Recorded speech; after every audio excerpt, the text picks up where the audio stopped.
All right, let me explain what I got going on here. I have a 2009 Ford F150, the just plain XL version. It's got a 4.6 liter motor.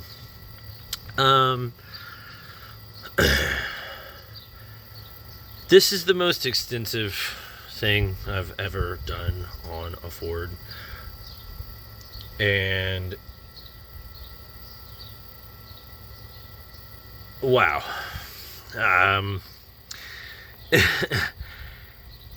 All I have to do is replace a head gasket. But on a Ford, especially the later model Fords, you have to take the whole motor apart. And I don't think people quite understand what I'm talking about.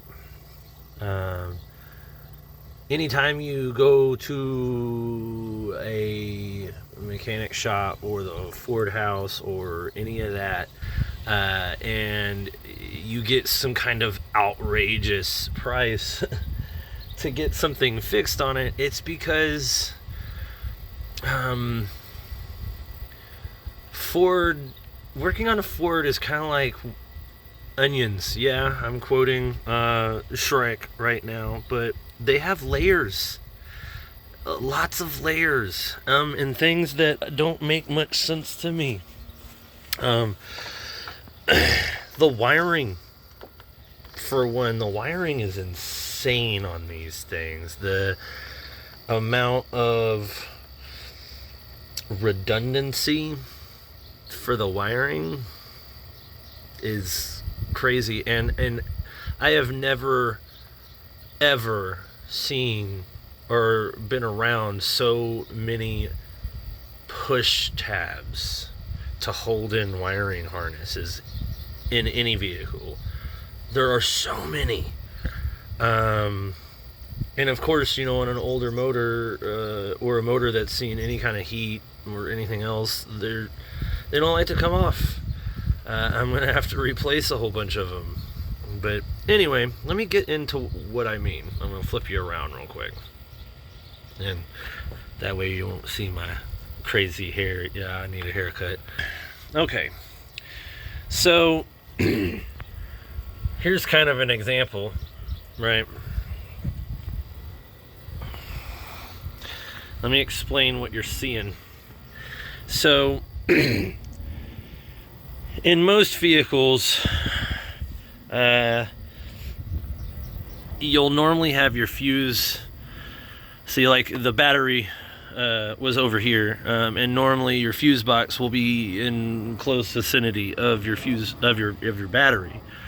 For some reason, Ford decides to mount the fuse box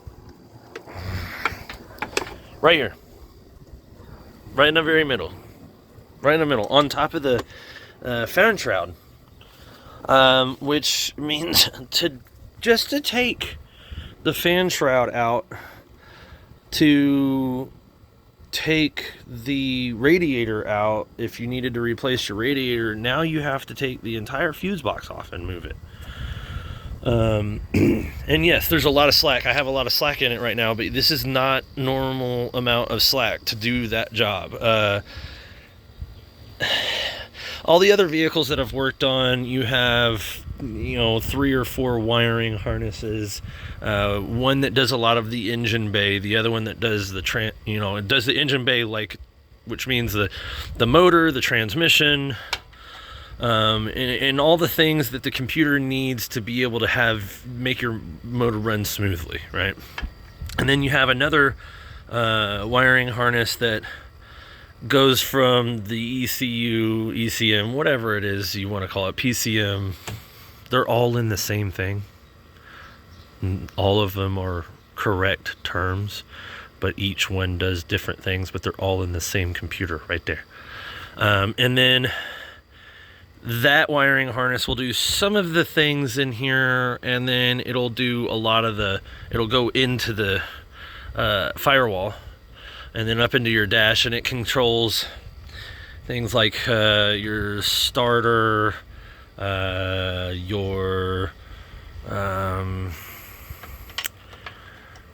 air conditioning, your power steering, your electronic brakes, all of that kind of stuff. All the stuff that you would find under your steering column, basically, and some of the stuff that you'd find over on the other side of the vehicle. And then you have another one that does external stuff, like your tail lights, headlights, all that. This Ford does the same thing, but they decided to do something really weird and tape them all together. Yeah, that's right. So there's the one that I was talking about that it controls the motor and the transmission. But the other two that I mentioned, the interior stuff and the exterior stuff, it's all taped together. So it goes from underneath your steering column and your dash inside the truck, comes out of the firewall, it comes across here, all the way over, goes back into here, and then goes back into the firewall over there. You cannot take the largest wiring harness in the vehicle that is directly connected to the fuse box. You cannot take it out without disassembling and unhooking all the wires under the steering column. And on the other side also. So to give myself enough slack to be able to comfortably work on this, so I can do this. I can take this out and, get it out of my way, not have to worry about harming any of the wiring harness. I can get it completely out of my way, right? And I can do this.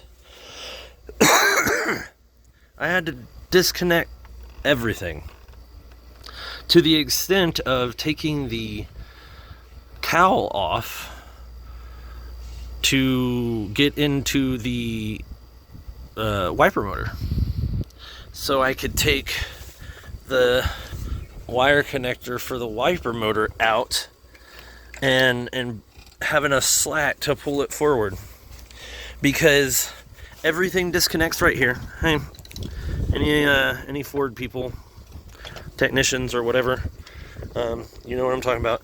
All of these there's disconnect spots over here above this fender well, and there's the same ones over there.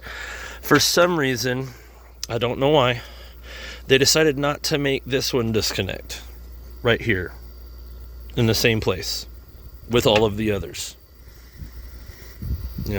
Would make total sense, but it doesn't.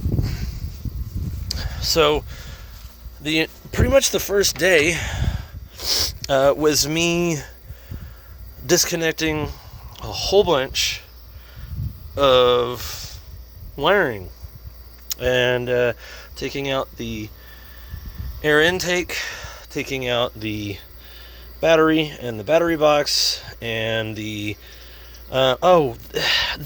windshield wiper fluid reservoir is behind and underneath the battery box. Yeah. And then the radiator reservoir, the coolant reservoir, is directly connected to the intake box. Yep. And then the rest of the first day was removing a lot of the pulleys, the power steering pump, the all of the things on top of the air intake, so I could take the air intake off.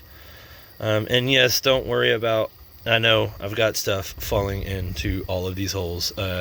I'm taking the entire motor out, and I am going to deep clean the motor itself before I put it back together, so I'm not super worried about the stuff falling into these holes. Oh, and normally, if you weren't going to be doing that, you would try to use like an air gun, to blow all of this off before you disconnected anything, and then the last little bit of it you'd vacuum out, or use like a damp cloth to kind of wipe it off. And then I've found the best method to covering these without leaving residue or damaging them is with painter's tape. But like I said, I'm taking the whole motor apart. So second day was all the stuff underneath the truck. Here's my suggestion to anybody that has the ability to do this and they're planning on doing the same job. Take the whole motor out with the transmission. If you're going to take the motor out with the transmission. I don't have the ability to do that. I'm out here on soft ground. So even though I have an engine hoist or a cherry picker, depending on what part of the country you're from,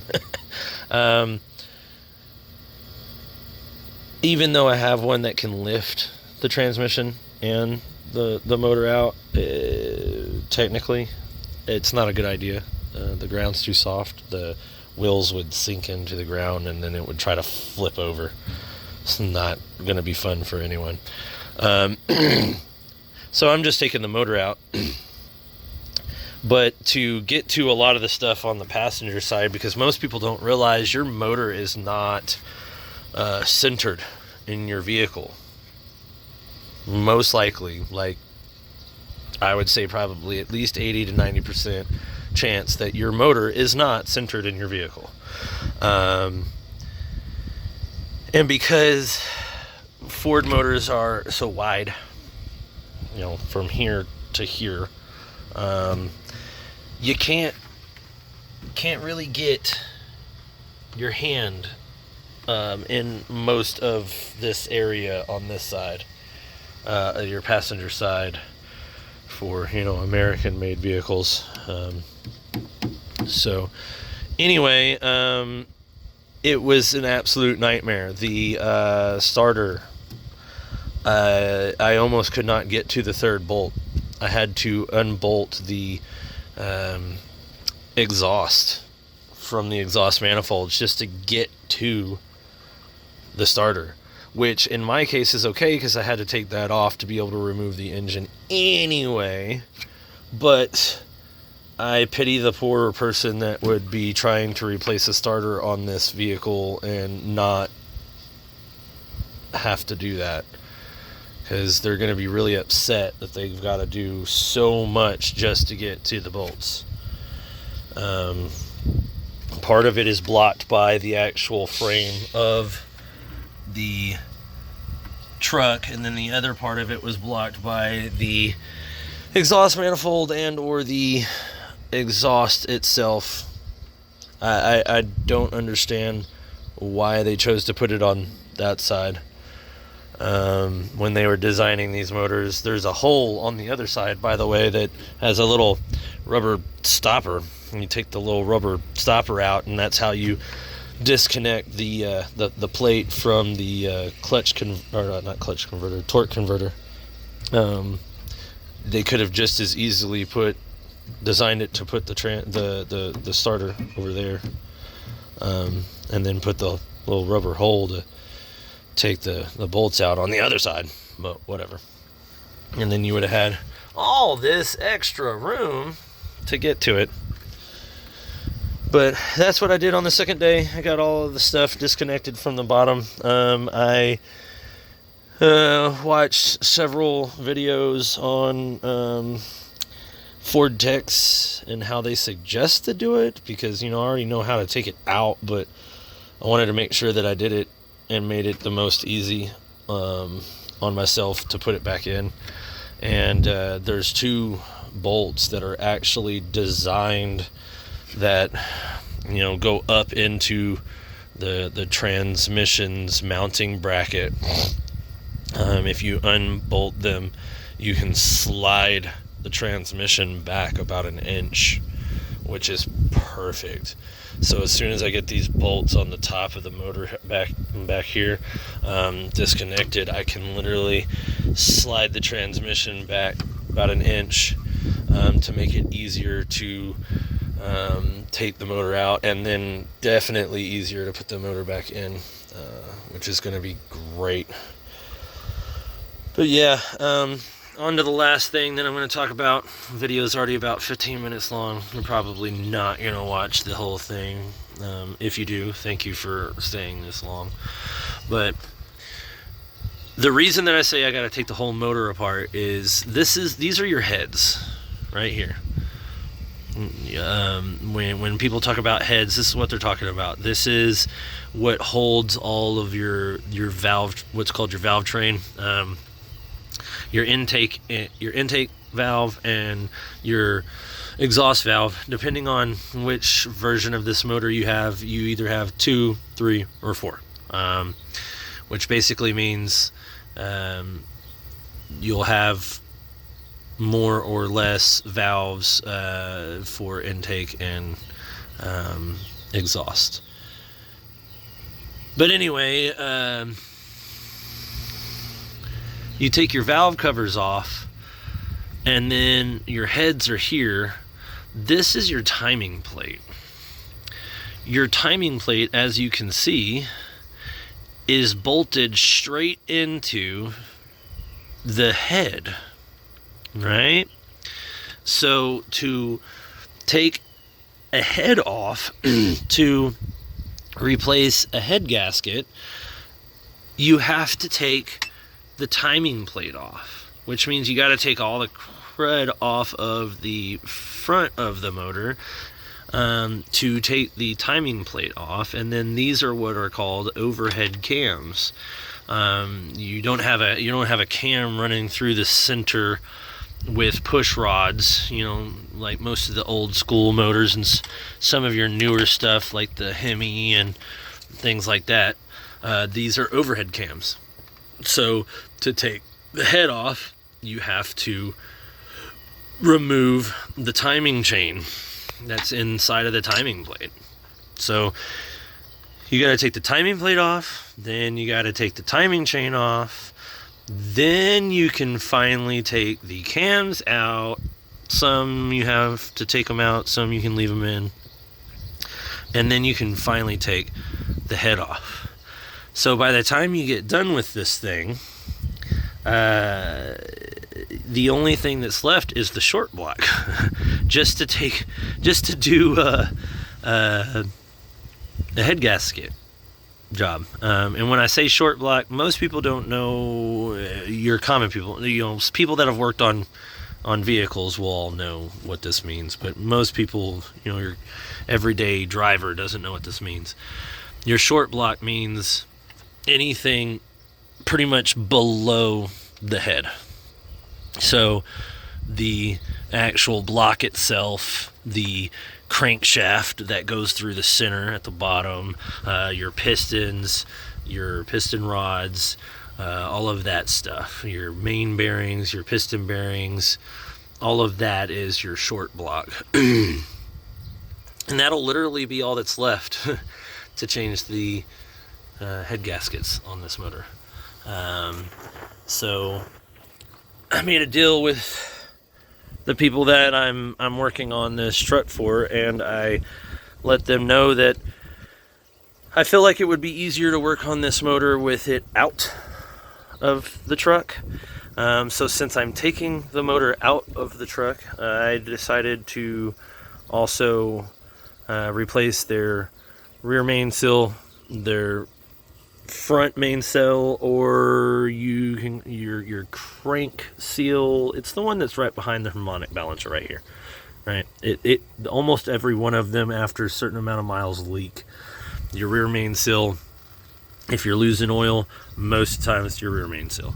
But as you can see right there, from about midway through the third cylinder on the passenger side, the head gasket's leaking all the way around, all the way to the other side. And it's leaking a lot. It's leaking really bad. I mean, you can see, yes, that's a lot of dirt and some of it's mud, but I'll tell you a secret. If you look at your engine and the mud never dries, it's because it's got oil in it. And that's a lot of oil mixed with mud. And it's all along the other side. So this is what they originally got me to do.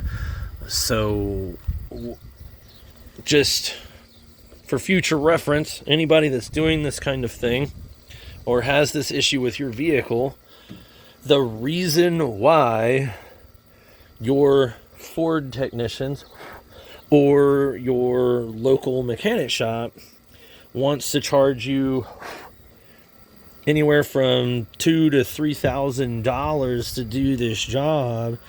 This job in the actual handbook says that it requires anywhere from 16 to 18 hours. And if your technicians are charging you anywhere from $80 to all the way up to $125, depending on if it's a master tech or not, could be even more. That's where all the money is at. And then the kits to get all the gaskets and seals, because everything that you take off, you have to replace you don't have to, but you're supposed to replace all the seals, all the gaskets, all the things. You shouldn't take all of this stuff off and not put a new seal on. Sometimes you can get away with it if it's only been a month or two since you put a seal on, and then something else happens, you got to take it off.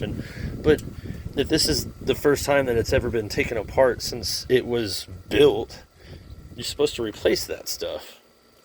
Those kits, even on the cheap side, run $200-$300.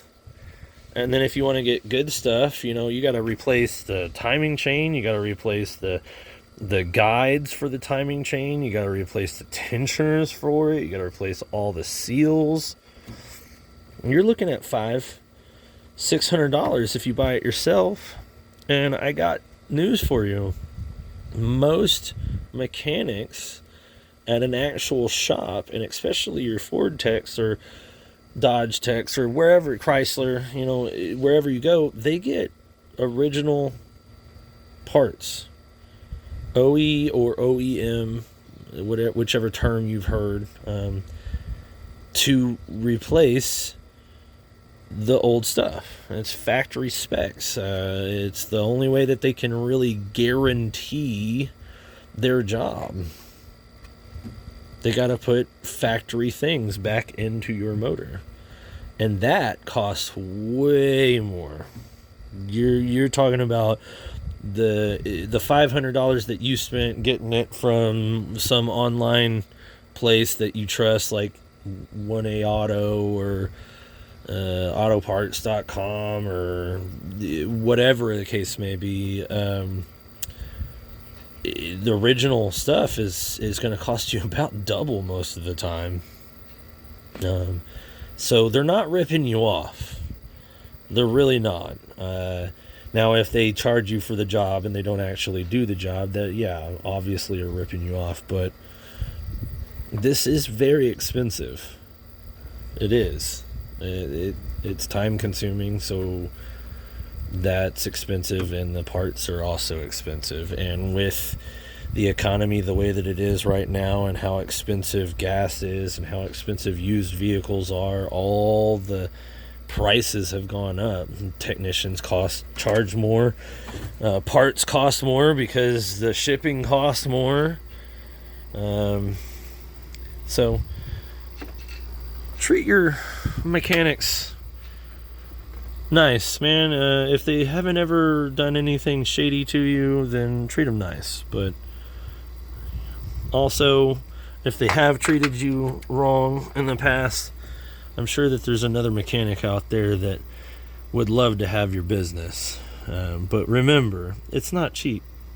Don't get mad at your technicians for it not being cheap. They don't have any way to really control that. They gotta make a living too. Alright. I'll post some stuff later so we can see this outside of the truck.